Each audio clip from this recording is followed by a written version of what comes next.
मला वाल्मिक कराडच्या एन्काउंटरची ऑफर होती असा खळबळजनक दावा बीडमधील निलंबित पोलीस अधीक्षक रणजित कासले यांनी केलाय। कराडच्या एन्काउंटरसाठी 5 कोटी ते 50 कोटीची ऑफर दिल्याचा दावा कासलेंनी केलाय। रणजित कासले हे बीडच्या सायबर विभागामध्ये पोलीस निरीक्षक होते आणि मागील काही दिवसांपासून त्यांना निलंबित करण्यात आले। त्यानंतर त्यांनी अनेक दावे त्यांच्या सोशल मीडियाच्या माध्यमातून केले। आता वाल्मिक कराड याच्या एन्काउंटरबद्दल केलेल्या दाव्यामुळे खळबळ उडाली आहे। सोशल माध्यमांवरती सुद्धा रणजित कासले यांचा हा व्हिडिओ सध्या चांगलाच व्हायरल होतोय।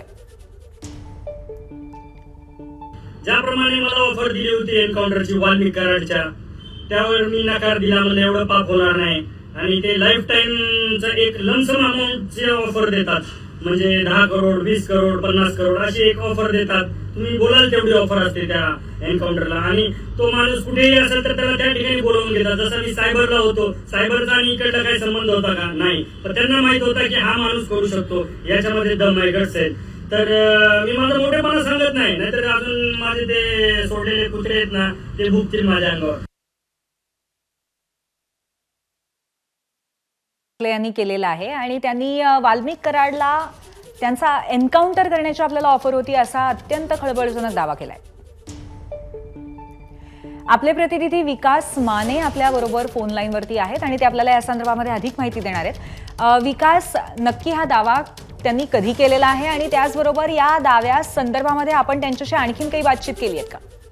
पूर्वी आपण पाहतो की रणजित कासले जे आहेत ते पोलीस विभागामध्ये गेल्या अनेक वर्षांपासून कार्यरत होते आणि त्यांचं निलंबन जे आहे ते करण्यात आलेलं होतं। एका प्रकरणामध्ये ते गुजरात म्हणजे परराज्यामध्ये ते एका तपासासाठी गेलेले होते, मात्र जे वरिष्ठ आहेत त्यांची कुठलीही परवानगी न घेता ते त्या ठिकाणी गेलेले होते आणि त्याच दरम्यान त्यांनी पैशांची देवाणघेवाण केली होती असा ठपका जो आहे तो त्यांच्यावरती ठेवण्यात आलेला होता आणि त्याच दरम्यान या ठिकाणी पोलीस अधीक्षकांनी त्यांचं निलंबन जे आहे ते देखील केलेलं होतं आणि हे निलंबन झाल्यानंतर रणजित कासले यांच्याकडून अनेक व्हिडिओ जे आहेत ते सोशल माध्यमावरती व्हायरल करण्यात आले होते आणि याच व्हिडिओच्या माध्यमातून त्यांनी अनेक दावे जे आहेत ते देखील केले होते। त्यात प्रामुख्यानं वाल्मिक कराड याच्या संदर्भात देखील दावे करण्यात आलेले आहेत, ज्याच्यामध्ये वाल्मिक कराड हा फिल्म प्रोड्युसर होता आणि लाईफ टाईम मेंबरशिप जी आहे ती देखील त्याच्याकडनं घेण्यात आलेली होती आणि जे परळीमध्ये सिनेतारका येत होते त्यांच्यासोबत देखील घनिष्ठ संबंध असल्याचा देखील त्या व्हिडिओमध्ये दावा करण्यात आलेला होता आणि त्याच्यानंतर आता वाल्मिक कराड संबंधित जो काही कासले यांनी दावा केलेला आहे तो अतिशय धक्कादायक असं म्हणावं लागेल, कारण की वाल्मिक कराड याचा एन्काउंटर करण्यासाठी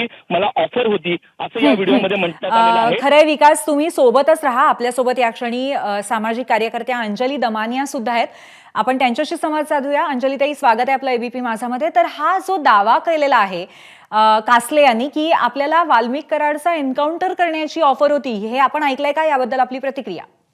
नाही, मला हा कासले अतिशय विचित्र आणि विकृत अशा मनोवृत्तीचा वाटतोय। याचे मी अगदी पहिल्या दिवशीपासूनचे जे व्हिडिओज बघितले होते, आधी तर तो अतिशय मध्यधुंद अवस्थेत होता आणि तेव्हा तो वाटेल ते आरोप करत होता, वाटेल तसं बोलत होता।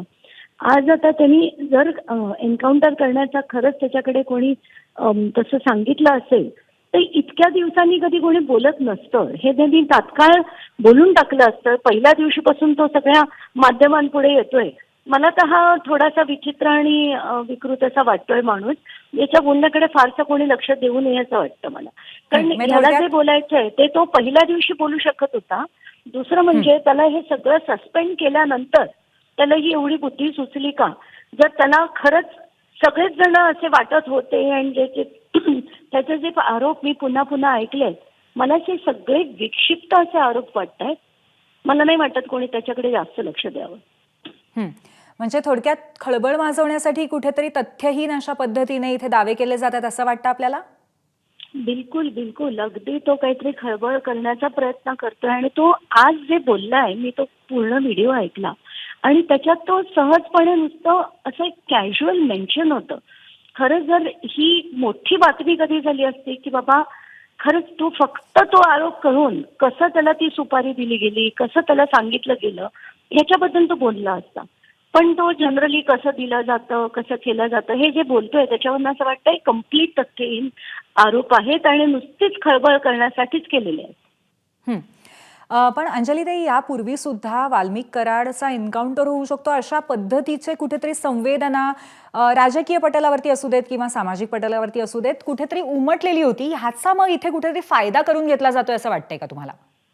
नक्कीच मला एकीकडे नक्कीच वाटतंय की वाल्मिक कराडचा एन्काउंटर होण्याची शक्यता खरोखर आहे. म्हणजे त्याच्यात कोणीच, आपण हे सगळेच जण म्हणतोय की बाबा त्याला अनेक गोष्टी माहिती आहेत ज्या बाहेर आल्या तर धनंजय मुंडे यांना देखील त्रास होईल, म्हणूनच अनेक गोष्टी बंद करण्यासाठी हे करण्याचा कट केला जाऊ शकतो अशी शंका सगळ्यांच्याच मनात आहे. पण आज हा जे बोलतो याच्याकडे फारसं लक्ष देण्यात काही अर्थ नाही. हं, हं. धन्यवाद अंजलीताई, तुम्ही आमच्याशी संवाद साधलात त्याबद्दल. तर अंजली दमानी आपल्याशी बोलत होत्या आणि या संपूर्ण प्रकरणाच्या बाबतीमध्ये तथ्य याच्यात किती आहे हे फारसं त्यांना पटण्यासारखं वाटत नव्हतं. पुन्हा एकदा आपले प्रतिनिधी आपल्या सोबत आहेत, आपण त्यांच्याकडे जाऊयात. आत्ता अंजली दमानी म्हणाले त्याप्रमाणे या व्हिडिओमध्ये किंवा या दाव्यामध्ये तथ्य असण्याबद्दल प्रश्नचिन्ह आहेच. काय वाटतं आपल्याला? नक्कीच आपण बघतो की रणजित कासले जे आहेत, जसं अंजली दमानी यांनी म्हटलेलं आहे, त्यांचे विक्षिप्त असं म्हणतात की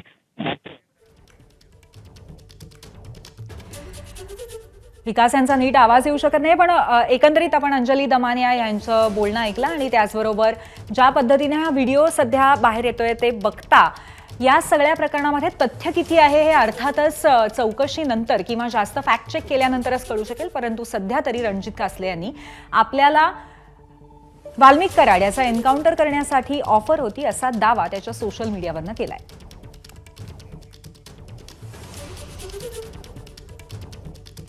तर रणजित कासले यांनी केलेले खळबळजनक दावे आतापर्यंतचे काय काय ते आपण पाहूया. विधानसभा निवडणुकीच्या वेळी परळीमध्ये बंदोबस्तासाठी पोस्टिंग त्यांची करण्यात आलेली होती. त्यावेळी स्ट्रॉंग रूम जवळील ड्युटी बदलण्यात आली होती. स्ट्रॉंग रूम मधल्या पेट्यांची अदलाबदल करण्यात आलेली होती. पैशांची देवाणघेवाणही करण्यात आली होती. एका निनावी अकाउंटमधून त्यांच्या अकाउंटला 10 लाख रुपये अचानक डिपॉझिट झाले होते. वाल्मिक कराडने विधानसभा निवडणुकीदरम्यान परळीमध्ये पैसे पुरवले.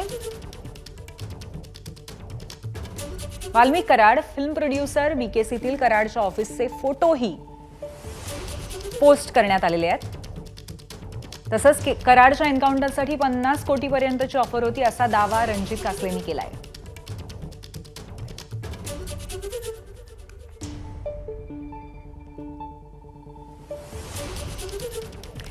तर मुळात रणजित कासले कोण आहे, रणजित कासले संबंधित माहिती आपण आता पाहूयात. रणजित कासले बीडच्या सायबर विभागामध्ये पोलीस उपनिरीक्षक म्हणून कार्यरत होते. सायबर विभागात दाखल झालेल्या गुन्ह्यात तपासासाठी ते परवानगी न घेता परराज्यात गेले होते. मात्र वरिष्ठांची परवानगी न घेता ते परराज्यात गेल्याचा ठपका त्यांच्यावर होता.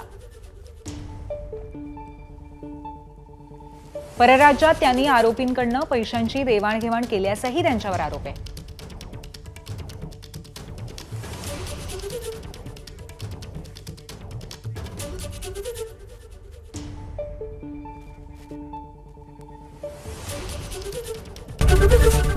एबीपी माझा, उघडा डोळे बघा नीट.